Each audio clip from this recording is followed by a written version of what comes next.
Cette émission peut contenir des infos.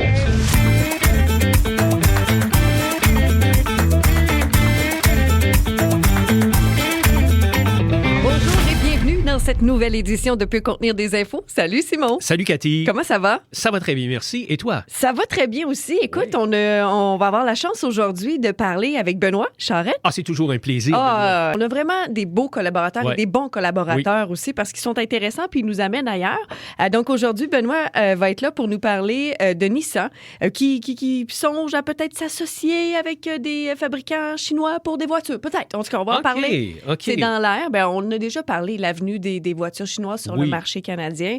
Bien là, on voit que ça se concrétise un petit peu plus et c'est ce que Benoît va nous expliquer. Oui, puis je me souviens qu'on avait même discuté des modèles d'affaires qui étaient possibles dans le sens où moi, je me demandais comment tu fais pour arriver avec une nouvelle marque dans un marché qui est déjà quand même bien absolument comblé, là, oui. qui était quand même bien établi. Il y en a beaucoup. Oui, puis il y en a beaucoup. Il y a quand même pas mal de marques. Puis là, je me disais, ouais, mais attends un peu, tu arrives avec des nouveaux véhicules chinois. Comment tu fais pour installer des concessionnaires, des portes pour être capable de faire de la maintenance de ces véhicules-là et tout ça? Et il y a peut-être des solutions, puis Benoît va nous en parler. Ça va être bien intéressant, je pense. Oui, c'est ça. Puis on l'a interrompu entre deux sessions d'écriture aussi pour l'annuel de l'automobile qui s'en vient parce que ça s'écrit pas tout seul, un bon livre, hein? Veut pas, fait que ça prend du contenu. Donc, dans les prochaines minutes, Benoît sera avec nous au cours du deuxième bloc de l'émission. Aussi, aujourd'hui, Simon, c'est moi qui détiens le quiz. C'est toi qui as le quiz? Oui. Puis... Je me demandais comment ça se fait. J'ai dit, j'ai pas préparé de quiz cette semaine. On dirait que mon subconscient m'amène vers ça. Des fois, ça, c'est comme... C'est un signe de la vie. À moins que ça soit un cycle de 2 semaines puis que je sois tellement bien rodé, je fais comme non, mais regarde, surprise, c'est quelqu'un d'autre qui va faire le quiz. C'est ça, exactement. C'est moi qui ai le quiz et j'ai été inspirée en fin de semaine par mes voisins. Hein? Oui, parce que, tu sais, des fois, tu observes les voisins le matin après une T'es en train de se chicaner? Non, mais j'ai vraiment un bon voisinage. Okay. Faut que je le dise, mais j'observais les habitudes de mes voisins assis avec mon café sur ma chaise Adirondack sur le patio. On dirait que j'ai 80 ans, mais c'est pas grave. C'est ça que tu es en train de me dire. Il manquait juste pas le goût d'acheter un Mac des fois, c'est quelque chose d'argent. Non, c'est pas bon pour le soutien lombaire. Un Mac, c'est dur sur le dos. Puis, écoute, essaye de sortir d'un Mac d'une façon gracieuse. Moi, j'ai jamais réussi. Ouais, non, ça, c'est sûr.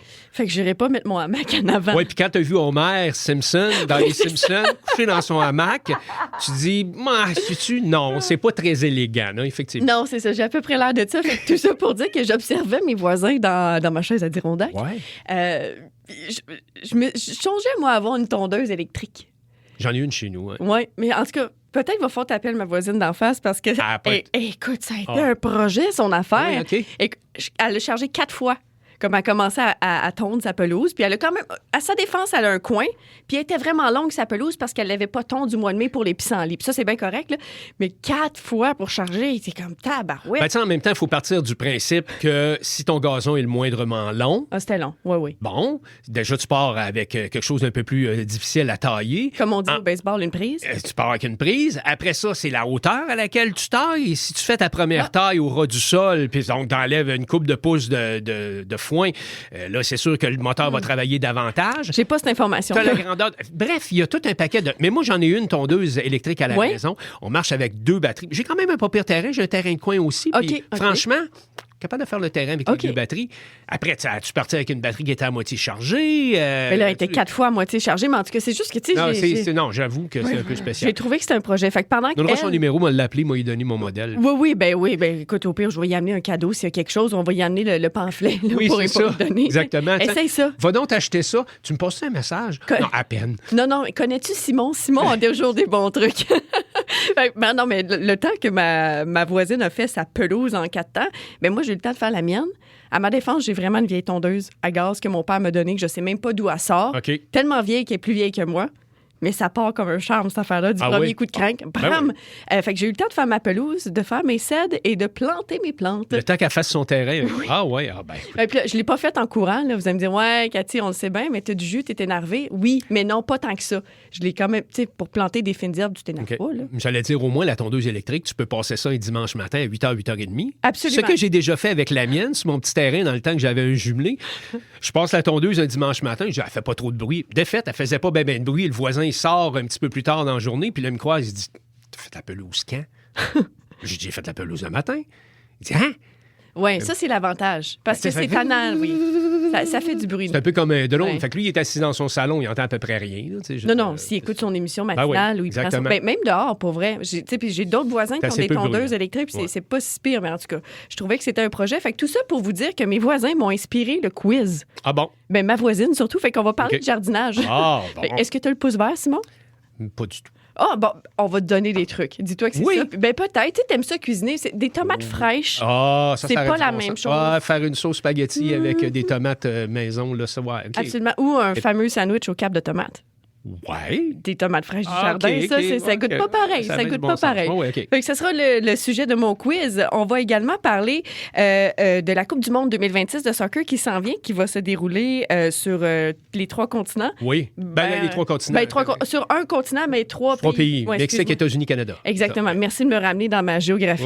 J'étais un peu perdue. Mais tout ça pour dire que ça a quand même un prix écologique, cette FIFA-là.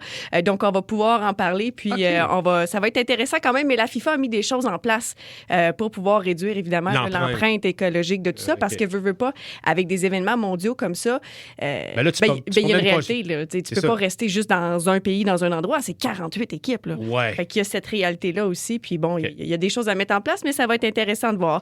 Et toi, tu vas nous parler de maturité de cerveau humain? Le cerveau humain n'arrive pas à maturité à 18 ans, et je vous dirai à quel âge il arrive à maturité tantôt. Il y en a que c'est... Il y en a que ça arrive pratiquement jamais. Donc, ou sur le tard. Sur le tard, oui, c'est ça. Et puis, on va parler également de la façon ou des signes ou des critères à vérifier ou à surveiller quand vous voulez aider vos parents ou vos grands-parents à choisir une résidence pour les aînés. Oui, c'est vrai, parce que... Qu'est-ce qu'il faut spotter? Ben puis, tant qu'on n'est pas confronté non plus à cette réalité-là, ben on le sait pas vraiment. Voilà. Puis c'est bien qu'il en parle parce que, justement, moi, c'est ma grand-mère, il y a quelques mois, qui est rentrée là-dedans. Puis c'est mon père puis son frère là, qui s'en ont occupés. Mais je vais t'avouer que il y a eu bien des questions. Puis je pense qu'on aurait aimé avoir ta chronique un peu avant. Okay. Donc, ça va être les détails. Tu voulais nous parler de quoi d'entrée de jeu? Ben, je vais parler du cerveau humain, justement. Oui. Alors, enlevez-vous ça du cerveau. Le cerveau humain, on pense tous que le cerveau humain, ça arrive à maturité à 18 ans parce que, on a la majorité, la carte. C'est là où on devient légal. Oui, mais c'est pas ça. C'est pas ça du tout. On a analysé les imageries cérébrales de 3900 personnes. Quand même. De la naissance jusqu'à 90 ans. Ce sont des chercheurs britanniques qui se sont penchés sur le sujet. Et ils ont découpé l'évolution de notre cerveau en 5 grandes étapes clés. OK. Ils s'en sont arrivés à la conclusion que le cerveau n'arrive pas à maturité, mais pas du tout à 18 ans. OK. C'est pas mal plus tard que ça. Puis, j'imagine qu'il doit y avoir une question de facteur. Puis, est-ce qu'il y a une question de sexe? Tu sais, parce que souvent, on va dire les filles vont être plus matures pour notre âge, puis maner ça où les gars? Non, absolument non, pas. Je pense pas, non. OK. Non. Ben, tant mieux, on va réduire alors, ça. La première étape, c'est de 0 à 9 ans. Ça, c'est une phase qu'on appelle la croissance éclair. Là, le cerveau, là, il est éponge, il acquiert comment marcher, comment manger proprement, des choses comme ça. Oui, comment manger proprement. Mais tu sais, je veux dire, il commence à 2 ans, puis à 5 ans, en principe, il est censé manger des... Oui, un peu plus propre, mais c'est sûr qu'il y a des choses qui... Oui, mais ça se développe à une vitesse fulgurante. 0-9 ans, là, ça va très, très vite. Et il va créer une multitude de connexions neuronales et tout ça. Seconde phase, c'est comme un grand chantier. Et ce grand chantier-là, il se passe de l'âge de 9 ans à 32 ans. Oh, mon Dieu! 32 ans. Et c'est là que tombe ce fameux mythe de la maturité du cerveau à 18 ans. En réalité, ça arrive à 32 ans, la maturité du cerveau. 32? 32 ans. De 9 à 32 ans, le cerveau va continuer à se construire, à développer son réseau neuronal. Ben, ça explique bien des affaires. Il me semble que ça fait 2 ans que je me trouve un peu plus brillante. Ensuite, la troisième phase, elle est de 32 à 66 ans. Et là, le cerveau, il ne commence pas à décliner à cet âge-là. Il a juste atteint sa maturité. 32 jusqu'à 66 ans, le cerveau, il est dans son pic d'activité. Il est à son maximum. Pleine performance. Oui, c'est ça. C'est son apogée. Le début du vieillissement survient plutôt de l'âge de 66 à 83 ans. OK, oui, ce qui fait du sens aussi. Et le déclin s'amorce ensuite progressivement à partir de l'âge de 83 ans. C'est là où il survient un vieillissement qu'on appelle un vieillissement tardif, généralement vers l'âge de 83 ans. C'est pour ça qu'il y a des gens qui ont 99 ans, par exemple, puis ont l'air encore à avoir toute leur tête, parce qu'eux autres, ils ont travaillé, justement, à contrer ce vieillissement vieillissement ou ce déclin qui commence à 83 ans, alors que certaines autres personnes, eux autres, ben, ils ont l'air un peu gaga, tu sais. Un peu moins actifs, un peu moins stimulés. Puis c'est ça aussi dans cette activité-là. Puis c'est drôle, on dirait que ça va faire un lien avec ton prochain sujet, mais le fait d'être stimulé puis de ne pas être seul quand on est âgé, bien, ça aide à prolonger aussi. Faire des casse-têtes, des mots croisés, des choses comme celle-là. Et contrairement à une autre idée reçue, et je vais être là avec ça pour te donner de la place, le cerveau ne fond pas. Tu sais, il y a des gens qui pensent qu'on perd... Il y a des gens qui pensent qu'on perd de la matière cérébrale. Ouais. Elle irait où? Yark? Comme dans le fond de notre tête? De l'atrophie, par exemple, des neurones, des choses comme ça. Ouais. Et à la fin de notre vie, la perte totale des neurones reste généralement inférieure à 5 %. Donc oui, en effet, le cerveau perd une certaine masse, une certaine activité neuronale avec l'âge, mais tu sais, comme ça ne fond pas du tiers, là. C'est comme ça. C'est à peu près un 5 % des neurones qui vont s'éteindre ou tranquillement pas trouver, qui vont s'atrophier, qui vont faire que le cerveau, il va perdre un peu de ça. Qui être moins actif et avoir un peu moins d'activité cognitive. Exact. Hey, mais merci beaucoup, Simon, pour ces informations. C'était très intéressant. Puis je suis contente de savoir que je suis enfin mature.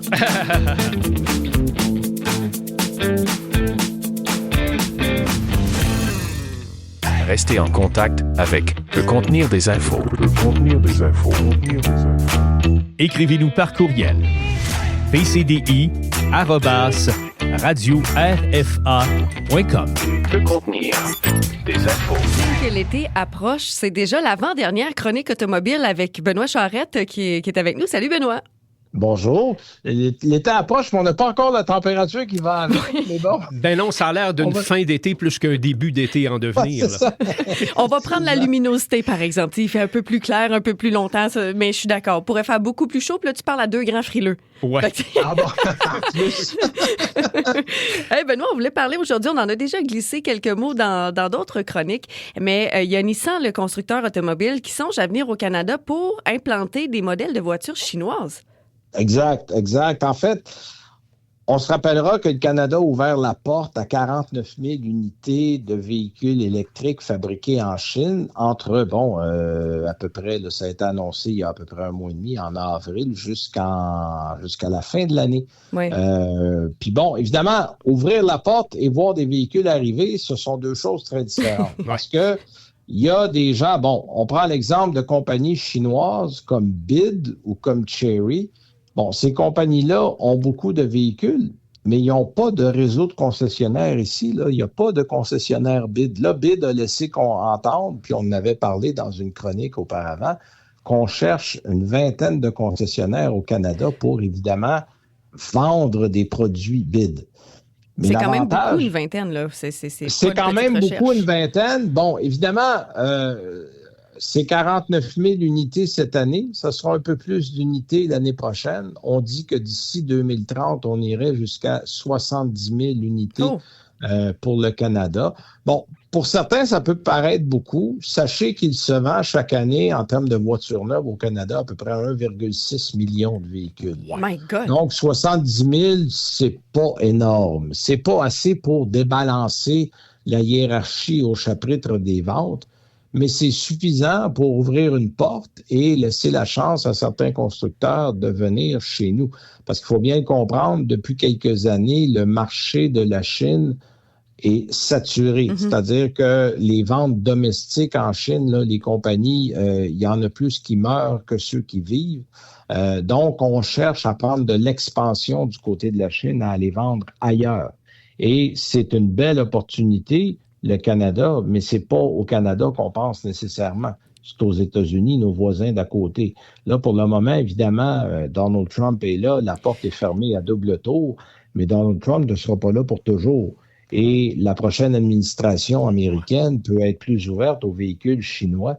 Et les Chinois sont des gens très patients. On va s'installer au Canada en se disant, on a un pied dans la porte, et quand la porte ouvrira chez le voisin, on pourra aller cogner puis faire un tour. C'est un peu ça l'idée derrière. Ouais. Mais Benoît, qui serait susceptible, cette vingtaine de concessionnaires, par exemple, dont tu parlais tout à l'heure là, pour un manufacturier chinois, qui serait susceptible de prendre ça? Je veux dire, c'est pas un concessionnaire Chevrolet qui va prendre la décision, lui, d'embarquer en plus d'avoir des véhicules GMC puis Chevrolet, d'avoir des véhicules chinois. Est-ce que ça pourrait être, là, j'émets des suppositions, mais est-ce que ça pourrait être, par exemple, des grosses bannières au Québec comme, je veux pas faire de pub, là, mais des Albi le géant, par exemple, ou encore Automobile en direct, qui dirait on va ajouter ce genre de produit-là à notre offre? Exact. OK. Et je ne sais pas qui a été consulté, là, je ne suis pas dans le secret des dieux, mais c'est clairement des gens qui sont déjà bien établis, qui ont été consultés, qui ont été vus. On devrait avoir une réponse bientôt parce que 49 000, ça peut aller assez vite. Là, il y a déjà Tesla qui a commencé. Tesla est installé. Oui. Parce que Tesla a simplement transféré sa production des États-Unis à la Chine. Et là, maintenant, parce qu'on avait, avant la taxe de 100% sur les véhicules chinois, les véhicules Tesla qu'on avait, Tesla Model 3 et Model Y, étaient fabriqués à Shanghai. On a transféré la production au Texas, évidemment, pour éviter d'avoir 100% de taxes. Maintenant que cette taxe-là est levée, on a recommencé à envoyer au Canada des véhicules Tesla fabriqués en Chine. Ça, on ne l'a pas vu, là, parce que c'est les mêmes véhicules qui vont aux mêmes endroits. Donc, ça a été transparent comme décision. Mais si on revient à Nissan, Nissan est déjà établi ici. Il y a des concessionnaires Nissan à peu près partout au Québec et au Canada. Ouais. Et Nissan travaille... Oui. Oui, ce que j'allais dire pour les concessionnaires, tu sais, Nissan est là, puis oui, il y a la vente des véhicules, mais c'est qu'une fois que tu as le véhicule, tu as besoin du service qui vient avec, tu as besoin de l'expertise, il faut former des mécaniciens, j'imagine. C'est un peu pour ça. Ça, c'est déjà, oui, mais c'est des véhicules électriques. Donc, c'est des véhicules électriques à la base, réparer une Mercedes, une Ferrari, une Nissan ou un Une GM, batterie, c'est une batterie. Voilà, c'est le même principe. Donc, il n'y a pas besoin, c'est pas une technicalité, c'est-à-dire qu'on n'a pas une technologie qui est propre à un moteur en particulier. C'est une batterie. Alors, c'est le même principe pour toutes les batteries. Donc, Nissan, qui est déjà ici, elle fait déjà affaire en Chine avec Dongfeng Motors. Dongfeng Motors est un constructeur chinois qui fabrique sous licence des produits Nissan pour la Chine. Bon, ça serait facile de partir de là et d'envoyer le produit au Canada, puis de mettre simplement Nissan dessus, puis de vendre sous le nom de Nissan. Puis ce qu'il y a d'intéressant, évidemment, je vais vous donner des prix en Chine. Ne prenez pas ces prix-là comme étant un prix qui va être en vigueur ici, parce que, les normes en Chine ne sont pas les mêmes. Les normes au niveau des collisions, de la sécurité, ne sont pas les mêmes. Donc, il faudra adapter ces véhicules-là et ajouter du matériel et de la sécurité pour qu'on puisse les vendre chez nous. Mais les véhicules qu'on vise à vendre au Canada se vendent en ce moment entre 17 et 22 000 américains en Chine. OK. Moi, je pense qu'on serait capable d'amener ces véhicules-là ici entre 30 et 35 000 J'en ai vu un, le Nissan NX8, qui est un VUS, vendu sous le nom de Dongfeng en Chine présentement. C'est un véhicule à peu près de la grosseur d'un RAV4, là, pour vous donner une idée en termes de format. Et on pourrait amener ça ici à un prix très alléchant. Et on le sait, là, les gens veulent des voitures électriques abordables. Je l'ai répété 100 fois, mais si on réussit à amener des véhicules à un prix intéressant, là, les gens vont allumer et vont probablement en acheter. Donc, c'est une belle occasion parce qu'on le sait, le Nissan, financièrement, est dans une passe un peu difficile et on voit là une espèce de planche de salut au niveau des véhicules électriques qui pourrait faire de Nissan quelqu'un qu'on va regarder et qui pourrait faire l'envie de beaucoup de constructeurs. Et dans cette optique-là, on parle de Nissan, on a parlé d'une vingtaine, on a parlé d'un prix qui est plus abordable. Toi, ton opinion avec tout ça, est-ce que, en tant que consommateur, puis tu en as conduit beaucoup des véhicules, là, Benoît, est-ce que c'est quelque chose que tu as hâte puis que tu te dis, ça va vraiment changer le marché canadien, ça va amener peut-être une nouvelle perspective ou un nouvel angle qui va permettre à des acheteurs qui ont peut-être des moins gros budgets d'avoir des voitures qui ont de l'allure? Bon, il y a deux choses qu'il faut regarder dans ça. D'abord, il faut comprendre que les véhicules chinois ne sont pas des véhicules de moins bonne qualité. Moi, j'en ai vu plusieurs depuis quelques années. C'est des véhicules qui sont extrêmement bien faits, qui sont bien construits. Et l'autre affaire qu'il faut regarder, c'est que si on amène un véhicule vraiment à un prix raisonnable, là, mettons ça autour de 30 000, ça va forcer les autres constructeurs à agir et à trouver des solutions pour amener des véhicules aussi à des prix intéressants. Il y a déjà Stellantis qui y pense, parce que Stellantis en Europe fait affaire avec Leapmotor. Leapmotor est un fabricant chinois qui a déjà pignon sur rue en Europe. Là, on le sait, M. Carney essaye très fort d'amener les certifications, de faire accepter des certifications européennes de véhicules chez nous. Si ça se produit, ça va aussi ouvrir la porte à d'autres constructeurs. Donc, on est en train de trouver des solutions parce que là, il faut pas se le cacher. Là. En Amérique du Nord, on a atteint comme un certain plateau. Les gens qui avaient les moyens d'en acheter un véhicule électrique, ils l'ont acheté. Ils en ont même acheté un deuxième, puis certains en sont à leur troisième. Mais les prix pour monsieur, madame, tout le monde sont encore trop élevés. Puis il faut trouver une façon de ramener ces prix-là à des planchers plus réalistes pour tout le monde. Et quand on aura fait ça du côté de quelques constructeurs, on n'aura pas le choix de suivre la parade dans l'industrie automobile et de trouver des façons d'amener ces véhicules-là à des prix plus raisonnables si on veut en vendre. Ouais, c'est ça. Mais dans la tête des gens, je pense que les véhicules chinois partent, je ne veux pas parler d'un handicap nécessairement, mais une image préconçue dans la tête des gens, et tu l'as dit toi-même, ils font des véhicules de qualité parce que dans la tête des gens, chinois égale Dollarama, égale les rayons de Walmart. Oui, absolument. Les affaires en chaîne rapide, là. Mais il faut admettre que dans le domaine de l'automobile, c'est un autre game, là. Puis les gens, je pense que les gens ne veulent pas s'acheter un véhicule à 25 000 $, mettons 10 000 ou 15 ou 20 000 $ de moins que s'ils achetaient nord-américain pour être obligés de changer plus rapidement. Mais c'est pas le cas. Ils font des bons véhicules en Chine, là. Oh, et puis tu sais, rappelez-vous simplement comment on regardait le Japon au début des années 70. On disait, c'est du japonais, c'est de la merde. Ben ouais. C'est mal fait, c'est pas... Puis maintenant, on regarde le Japon d'un tout autre œil.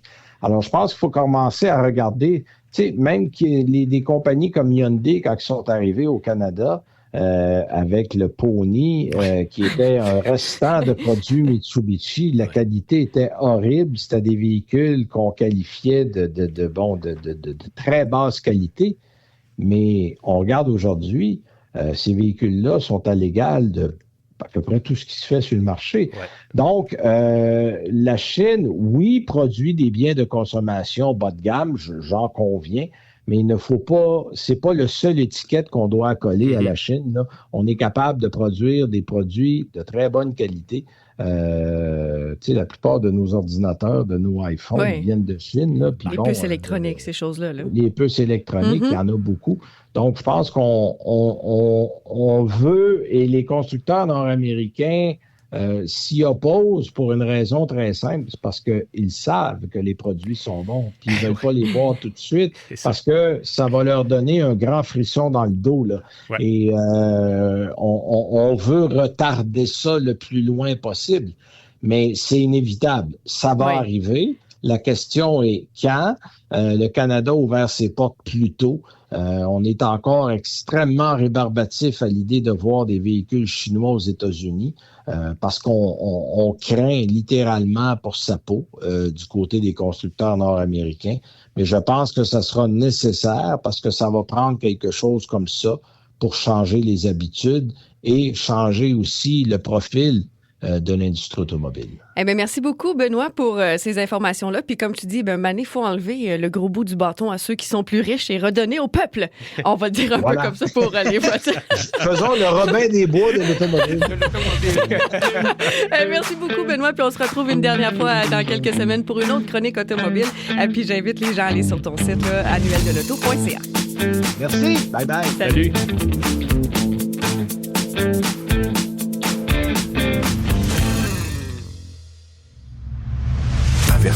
Avertissement. Cette émission peut contenir des infos. Moi, tu vas nous parler et nous accompagner, en fait, puis nous donner des trucs dans un sujet qui touche de plus en plus de gens, de plus en plus de familles.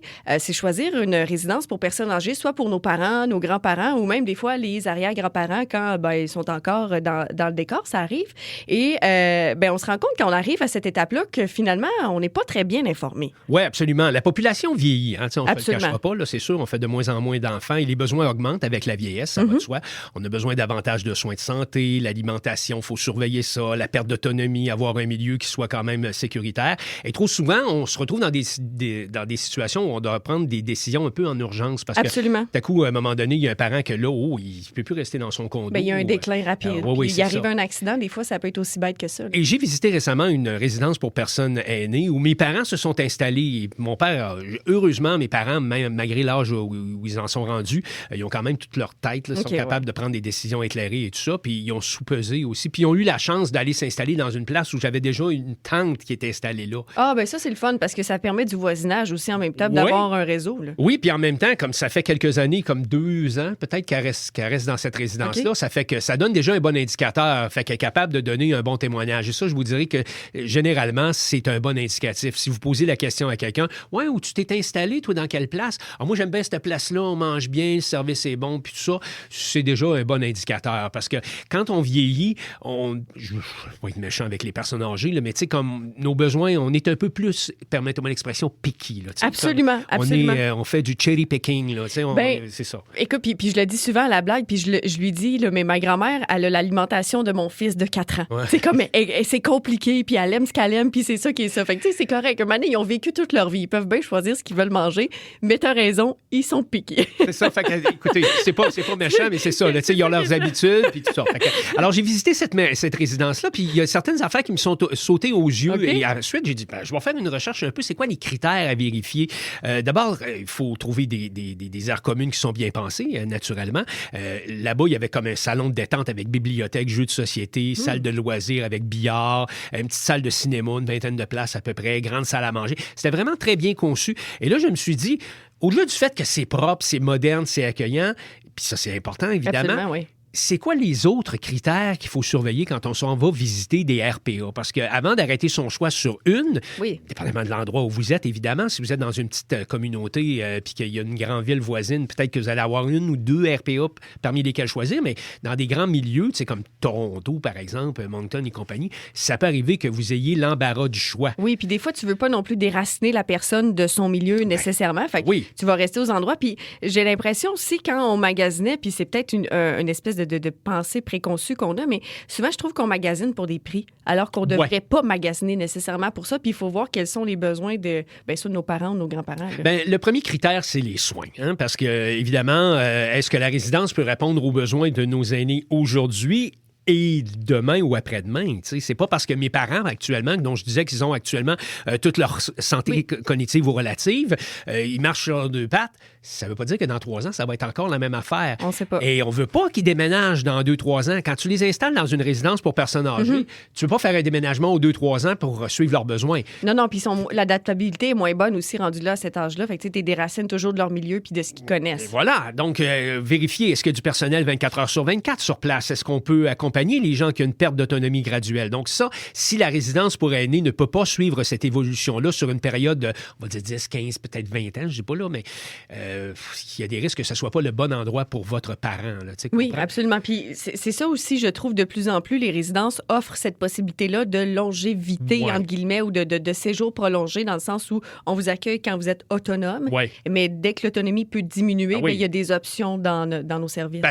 Si c'est juste de partir d'un condo puis s'en aller dans une autre place à condo où c'est juste mieux aménagé pour les aires communes. Oui, c'est ça. Puis qu'il n'y a pas plus de soins de santé sur place, de pharmacie, de buanderie, de services de ménage, des affaires comme ça. C'est comme t'es pas mieux à manger trop. C'est juste comme changer 4,30 sous pour une pièce. Là, en plein ça. Deuxième critère, c'est la stabilité du personnel. Poser des questions à des gens. Ça, on voit pas ça dans les brochures. Mais si, par exemple, tu poses des questions à des résidents qui sont sur place puis disent ça roule pas mal, là. Ça, c'est peut-être un indicatif que c'est peut-être pas le meilleur. Il y a quelque chose. Il y a un petit quelque chose. Ouais. Troisième critère, c'est la sécurité. Y a-tu des systèmes d'appel? Y a-tu des cordes à tirer à des places pour les urgences? Est-ce qu'il y a un protocole en cas de chute? Est-ce qu'on gère l'errance? Est-ce qu'il y a des portes, par exemple, qui sont accessibles et ils peuvent rentrer facile? Tu sais, c'est toutes des affaires qu'il faut vérifier. Quatrième, c'est le coût réel. Et quand je parle de coût réel, c'est pas juste le loyer. C'est les soins qui sont inclus. C'est les soins à la carte. C'est les frais supplémentaires, les augmentations potentielles. Parce que qu'une résidence, a priori, peut vous sembler abordable. Là, Oui. d'un coup, tu commences à regarder comment ça coûte pour avoir un petit ménage une fois par semaine ou 2 semaines, comment ça coûte pour avoir 2 repas à place d'un seul. Ben, c'est ça. C'est qu'à un moment donné, tu t'aperçois que la facture, oups, OK, je suis parti d'une affaire qui m'avait l'air de 2000 pièces par mois, puis là, je suis rendu à 3500 pièces par mois. Oui, c'est ça. Puis, tu sais, des fois, c'est d'évaluer le coût parce que, bon, ils veulent moins cuisiner aussi à cet âge-là. Moi, c'est le cas de ma grand-mère, mais en même temps, elle mange comme un oiseau. Fait que, Ouais. tu sais, il faut trouver des solutions. Et le 5e critère, c'est la qualité de vie. Est-ce que les résidents sont actifs? Est-ce qu'ils socialisent? Est-ce qu'il y a des activités réelles et pas seulement sur papier? Moi, quand je suis allé là, tu sais, je suis monté, par exemple, ma mère et mon père m'ont dit, on va aller à l'étage en haut, il y a une espèce de grande salle commune. OK. Il y avait des gens qui étaient en train de faire des casse-têtes, 2-3 madames qui étaient en train de faire des casse-têtes, il y en avait un autre qui était en train de lire, puis tout ça. Tu dis, OK, ils restent pas enfermés nécessairement dans leur petit loyer, dans leur petite chambre, là. Ben, c'est un bon indice aussi. C'est ça, ils se promènent. Après ça, quand tu es allé à la cafétéria pour manger, prendre le souper avec eux autres, il y avait des gens qui étaient là, il y avait une espèce d'atrium, puis ils étaient tous en train de jaser, puis ils avaient l'air d'avoir du fun. Tu dis, ah, OK, ils ont l'air de bonne humeur, puis même s'ils ont 82 ans, ils n'ont pas de l'air dans un, excusez l'expression, mais dans un mouroir. Là, Oui, tu sais. c'est ça. C'est vivant. Tu sais, il y a de la vie. Puis quand justement, tu entends jaser, puis il y a plusieurs activités dans ces lieux communs-là. C'est ça. Alors, faites quelques visites si c'est possible. Allez voir, posez des questions, informez-vous si vous en êtes capable auprès de résidents et tout ça. Puis, comme je disais tantôt, contentez-vous pas juste d'une visite si vous avez l'embarras du choix. Si vous restez dans un grand centre comme Toronto, Victoria et compagnie, ben allez en faire une coupe de place. Ça vaut peut-être la peine. Là, puis dites, OK, on va prendre des petits pas de recul, on viendra, puis on posera des questions, on viendra vers vous si on arrête votre choix sur votre résidence. Absolument. Puis je sais pas si ça a été ton cas pour tes parents, Simon, mais dans le cas de ma grand-mère, nous, il y avait des listes d'attente aussi. Ah oui, hein? Fait que ça a été pour la résidence qu'elle voulait, puis bon, il y en avait quelques-unes. Fait que déjà, si dans ce contexte-là, vous savez qu'il y a une grande demande aussi pour les résidences dans votre coin, eh bien, ça vous permet peut-être de déjà y penser. Puis quand vous avez l'appel, bien, après ça, vous êtes déjà prêt à faire le changement, puis vous avez déjà commencé à penser à vos choses.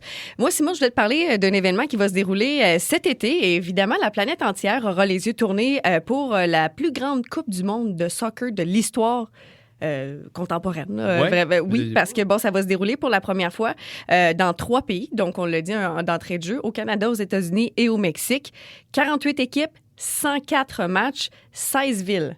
Wow! 16 villes hautes et évidemment, bien, des millions de partisans qui vont voyager pour suivre leur équipe favorite. Bien, sur papier, évidemment, c'est spectaculaire, cet événement-là, et ça l'est. Parce que, bon, c'est le sport, c'est rassembleur, c'est un peu comme les Jeux olympiques, si on veut, mais c'est du soccer.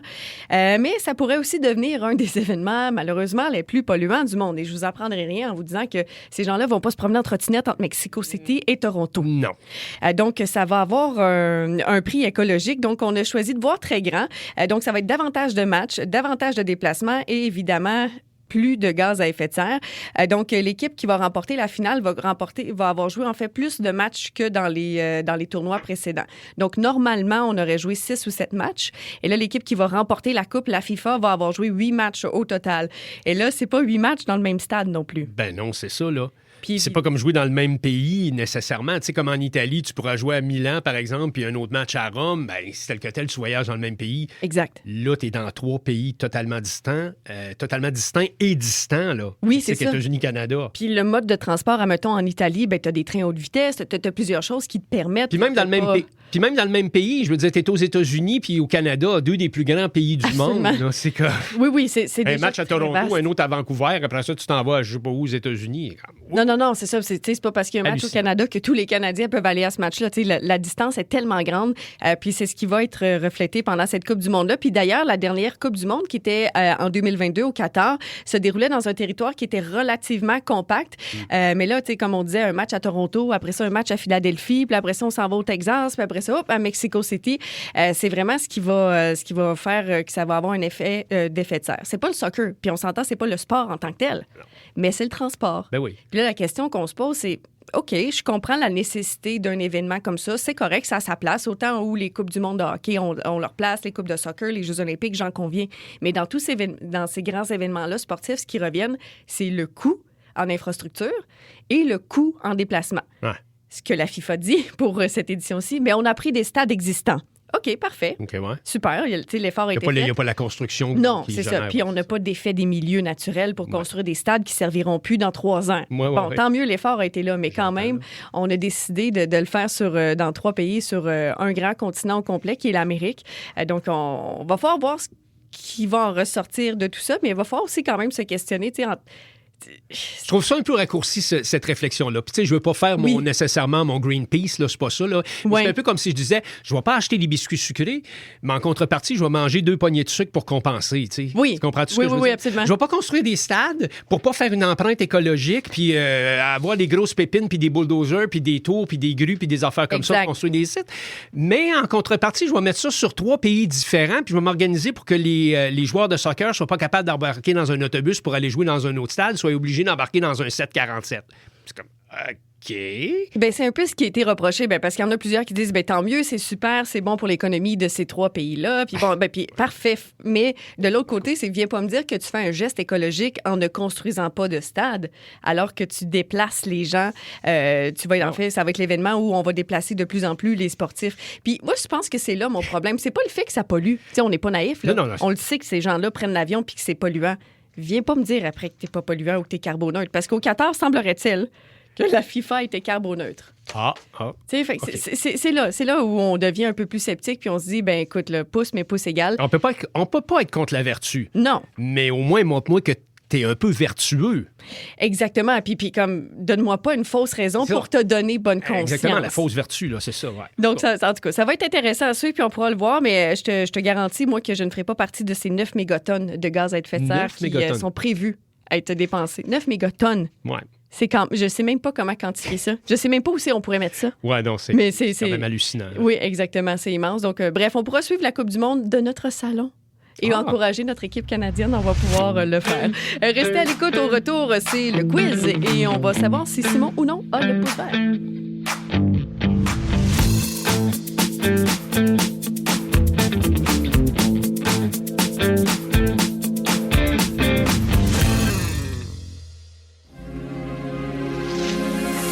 Pour rester en contact avec Peut contenir des infos, abonnez-vous à notre page Facebook.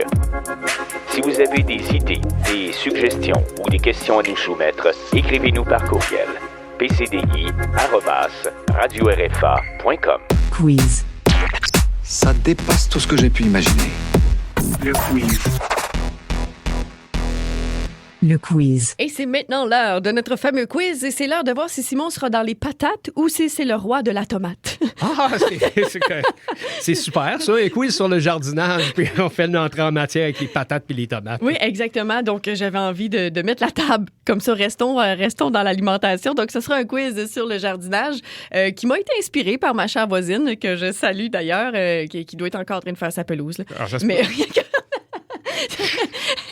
Donc, 12 questions, Simon, parce que j'ai des vrais ou faux, fait que c'est un peu moins long, les vrais ou faux, mais voilà. Donc, c'est des questions à comment planter, le temps idéal. Comment planter des choux? À la mode de chez nous. Okay. Non, on va pas chanter, mais ça va être comment planter, quand planter nos fruits et légumes, puis avec notre climat canadien, parce que, bon, c'est pas pareil partout, puis bon, on peut pas planter comme les gens plantent au Portugal, là, mettons, là. On peut pas planter en décembre, quelque part comme à Moncton, on peut pas faire ça, non? Ben, tu pourrais, mais je te le conseille dans une serre intérieure, mettons, avec ben du chauffage. On pourrait le faire. Donc, 12 questions, c'est parti. Question numéro 1. Quelle est la meilleure période de l'année pour planter la majorité des légumes sensibles au froid?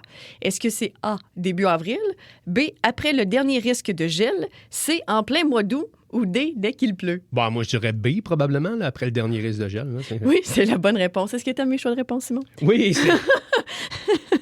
Au Canada, donc, plusieurs régions peuvent encore avoir du gel jusqu'à la fin mai. Et plus on monte vers le nord, ça peut même aller jusqu'en juin. Donc, tomates, concombres, poivrons, courgettes, ben on n'aime pas ça. Le froid, c'est comme Simon, c'est frileux. Donc, il ne faut pas les planter trop tôt et il faut attendre complètement. Puis sinon, il faut les abrier. Vous pouvez ne jamais me planter. Ou... Simon, il faut un peu moins le planter, mais il faut attendre qu'il fasse chaud. Vous pouvez me planter au mois de juillet. Plantez-moi pas au mois de mai. Ça, c'est... Non, mais c'est ce que j'ai entendu. Écoute, laissons place à l'interprétation. Exactement. Question numéro 2, et c'est un vrai ou faux cette fois-là. Mettre du paillis dans les plates-bandes aide seulement à l'esthétique. Non. Ben non, mais c'est faux, ça. Bonne réponse. Donc, c'est un super-héros du jardin, le paillis. À part s'étendre sur votre pelouse puis que ça gosse un peu, là, ça garde l'humidité dans le sol, ça réduit les mauvaises herbes, ça protège des racines aussi contre les variations de température, parce que des fois, c'est des racines de surface. Puis ça améliore même la qualité du sol avec le temps. Et pendant les canicules qu'on a de plus en plus souvent cet été, bien, ça protège aussi nos plantes de se déshydrater. Et ça aide aussi les petits insectes qui sont dans la terre, parce que là, la terre se dessèche pas, donc ils peuvent... ouais. Eh bien. Tu savais pas ça? Ben oui, je le sais, mais c'est... Moi puis les insectes, on vit... Il y a de la plus-value, tu sais, dans tout. Oui. Moi, non, c'est ça, mais c'est parce que si tu veux préparer l'alimentation du futur, Oui. tu commences dans ta cour à côté de chez vous. Je commencerai pas à mettre du paillis pour avoir des grillons pour me faire de la farine, Simon. Non. C'est le gars qui passe plus loin, là, il est vraiment rendu loin. Ça, t'es rendu, c'est à cause de tes RPA, hein? Tu fais trop de la projection plus loin dans 10, 15, 20 ans. C'est ça. Fait Qu'est-ce que je vais manger quand je vais être en maison pour personne âgée? Je vais t'amener ça, moi, de la farine de grillon. Moi, te faire des bons muffins. Tu vas voir. Correct. Je te le dirai pas. Dis-moi-le pas. Question numéro 3. Quel légume pousse généralement le plus facilement dans presque toutes les régions du pays, donc du Canada? Est-ce que c'est le melon d'eau, l'aubergine, la laitue ou encore l'orange? La laitue, probablement? Oui, bonne réponse. Donc, ben, en fait, c'est une des premières choses qu'on peut planter au printemps parce que la laitue aime le froid, ça ne lui dérange pas, puis ça ne va pas, au contraire, la déranger. Quand il fait trop chaud, la laitue n'aime pas ça. Ouais, non, c'est ça. Ben, c'est un peu... Elle est plus chaleureuse, la laitue. Ça va bien quand même, tes choses? Oui, ça, écoute, c'est un sans faute jusqu'à présent. Hey. On est rendu à 3 questions, là. Oui, mais comme tu me disais que tu n'avais pas le pouce vert, ça aurait pu être pire. Ben, mettons, je m'écrase là, je serais à 25 C'est correct. J'aurais déjà pas un zéro, là, tu sais. Oui, c'est bien de viser puis de mettre la barre haute, Ouais. Simon. 25 Question numéro 4. Pourquoi recommande-t-on d'arroser souvent tôt le matin? Est-ce que c'est A, pour préserver ou en fait pour réveiller les plantes? B, parce que l'eau coûte moins cher le matin? C, pour limiter l'évaporation et les maladies? Ou D, pour attirer les oiseaux? Moi, je dirais C. C'est la bonne réponse. Oh. Je suis un peu déçue que tu n'as pas hésité avec A, mais quand même, réveiller les plantes. Une bonne douche matinale, c'est ça? La petite douche pour les plantes. Donc, c'est ça. Quand on arrose les plantes en plein soleil, bien, il y a beaucoup d'eau qui s'évapore avant même d'atteindre les racines. Donc, on arrose un peu pour rien. Et le soir, l'humidité peut favoriser la formation de champignons et des maladies, le fameux mildew, là, qu'on veut pas. Donc, le matin, c'est l'équilibre parfait pour arroser les plantes, comme cette fameuse douche matinale. Ouais. Question numéro 5. Quel est le plus grand ennemi des tomates des jardins au Canada? Rien de moins. Est-ce que c'est A, trop de soleil, B, les écureuils, C, les gels et les variations de température ou D, tes enfants? Tu es en train de manger mes tomates. Parce que moi, j'ai un plat de tomates cerises juste pour mon gars. Ah oui, juste pour lui. Comme défoule-toi là-dessus, là, puis lâche mes autres tomates. C'est clair. Oui, c'est pour ça. Je dirais le gel et les variations de température. C'est la bonne réponse pour la majorité des gens et pour les parents, c'est la question D. Donc, les tomates qui aiment la chaleur stable. Donc, tu sais, on a beaucoup de variations de température. Des fois, on peut avoir des 28, des 38, des 30. Fait qu'il faut vraiment s'assurer d'avoir une température le plus stable possible pour nos tomatoes. Question numéro 6, et c'est un vrai ou faux. Les vivaces reviennent chaque année sans qu'on ait besoin de les replanter. Oui, ben oui, c'est vrai. Il y a les annuels puis les vivaces, donc les vivaces, ils restent là. Oh, oui, c'est ça, c'est vrai. Bonne réponse. OK. C'était pas de pogne. Ça aurait pu, mais oui, c'était pas de pogne. Là, j'étais là, je réfléchissais. Y a-tu quelque chose, c'est tricky, ça, ou pas? Là? Non. Des fois, ça aurait pu, mais là, elle était vraiment juste, c'était tel que tel. Donc, puis c'est extrêmement populaire, évidemment, parce que ben tu t'en occupes pas trop. Ouais. T'es plantes une fois, tu mets un petit peu d'eau, puis ça revient à chaque année, puis ils grossissent de plus en plus. Ça, genre les hostas, là, que... Hey, les hostas. Genre, tu tires, puis là, tu dis, il y en a un deuxième en dessous, puis il y en a un troisième. Ça n'a pas de fin. Non, puis écoute, parenthèse, vu que tu as parlé... Non, t'exagères pas, Simon. Tu as parlé des hostas. Quand on a acheté la maison l'année passée, il y avait des plates-bandes. J'ai des grosses plates-bandes en avant, magnifiques, mais il y avait juste des hostas. C'était plein d'hostas. OK. Là, on a décidé d'enlever ça parce que j'aime pas ça, puis c'est lettre. Ouais. Puis en plus, ça sentait le pipi de chat. OK. Puis on s'est mis à tirer là-dessus. Sais-tu comment il y avait d'hostas dans mes plates-bandes? C'est frais. 24. Ben oui. Simon, 24. Ben ouais, ça se spread, ça. Ça n'a pas de bon sens. Fait qu'on les a envoyés à mon beau-frère qui les a mis autour du Fait que t'as poulailler. lâché des os, 3 petits points en enlevant les hostas. Ah oui, stock, c'est lettre, hein? Parce que, non, ça, on a travaillé beaucoup pour ça. Fait que, ouais, ça, c'est des affaires vivaces, mais mettez pas ça. Ça revient pas. À moins sur le bord du poulailler, ça peut être correct. Question numéro 7 maintenant. Quelle fleur est reconnue pour attirer les pollinisateurs comme les abeilles et les papillons? Est-ce que c'est le tournesol, C, la tulipe en plastique, B, le pissenlit ou encore D, le gazon synthétique? Je serais tenté de dire le pissenlit. C'est le tournesol. Oui, mais c'était ma première idée, mais je suis allé vers le pissenlit parce qu'il y en a tellement. Mais OK, le tournesol. Oui, le tournesol qui est essentiel, en fait, c'est qu'il y a plusieurs fruits et légumes qui feraient pas partie. Puis en tout cas, c'est un peu dans tout ça. Et il y a de plus en plus de Canadiens et Canadiennes, d'ailleurs, qui en plantent des tournesols. Je ne sais pas si tu as remarqué, il y a de plus en plus de champs, il y a de plus en plus de petits tournesols parce que c'est quand même impressionnant. Puis tu as besoin ça prend de la place, quand même. Ça pousse vite aussi, hein? Ah oui? Ben, je me rappelle à un moment donné, OK. on avait une des maisons où j'habitais, on avait mis une petite mangeoire avec du tournesol noir en arrière de la maison chez nous pour les oiseaux. Puis quand les oiseaux ils mangeaient, des fois ils en échappaient à terre à un moment donné. Puis là, je sors une journée puis je voyais comme il y avait un enfant qui était en train d'émerger du sol. OK. Comment ça, c'est clairement une pousse de tournesol puis tout ça. En l'espace de quelques semaines, là, on était venu avec un fouet à côté de la. C'était hein? vraiment haut. Là. J'étais comme wow. C'est parce que c'est gros aussi, ça peut venir Ouais, quand c'est même. gros. Là, c'est une grosse affaire. Là. C'est comme c'est une grosseur de 2 mains une à côté de l'autre, là, comme en haut. Là, Ben, ça défie quasiment la gravité des fois. Je trouve que c'est impressionnant. Une si grosse fleur au bout d'une tige dans les airs. Oui, absolument. C'est complètement fou, mais oui. Puis les graines de tournesol aussi, quand t'en manges, t'en as pour 4 semaines, là, avoir des graines dans tes dents, c'est vraiment le fun. Ouais. Question numéro Trippant, 8. Oui. Comme du popcorn. Là, Ah oui, du bon popcorn. Ben ouais. C'est bon, ça. Question numéro 8. Quel est un bon truc pour protéger les plantes pendant la canicule? Est-ce que c'est A, arroser avant midi, B, ajouter du paillis et arroser profondément, C, couper toutes les feuilles ou D, mettre un petit ventilateur à côté de tes plantes pour les refroidir? Ouais, ça, c'est un peu zélé, là, mais je dirais B, probablement. Bonne réponse. Oui, hein? Oui, donc c'est rajouter du paillis, évidemment, puis l'arroser après, parce que comme on le disait un peu plus tôt dans le quiz, puis là, c'est là que je vois que tu as suivi, bien, si tu arroses, tu mets du paillis, l'humidité reste là, puis tu t'assures de garder une belle, une belle trempitude des racines. Une bonne trempitude. Ouais, une trempitude de tes racines. J'ai décidé dans le petit Cathy, ça fait partie des lettres en T. Trempitude. Question numéro 9. Ne mettra pas ça dans le dictionnaire. Non, absolument pas. Puis apprenez pas ça à vos enfants. Question numéro 9. Quel légume racine est particulièrement adapté au climat plus frais? Est-ce que c'est la carotte, l'oignon, le chou ou l'ananas? J'hésite, là. Je vais dire la carotte. Bon choix. OK. Choix. Donc, c'est en fait les légumes racines comme les carottes, les betteraves aussi, les panais, qui aiment le sol plus frais. Donc, plusieurs deviennent même meilleurs après quelques nuits de froid. Et je ne sais pas si tu as déjà essayé de faire pousser des carottes d'automne. Ah! Non. Ben justement, quand ça commence à geler, tu plantes tes carottes. Sont encore plus sucrés, quoi?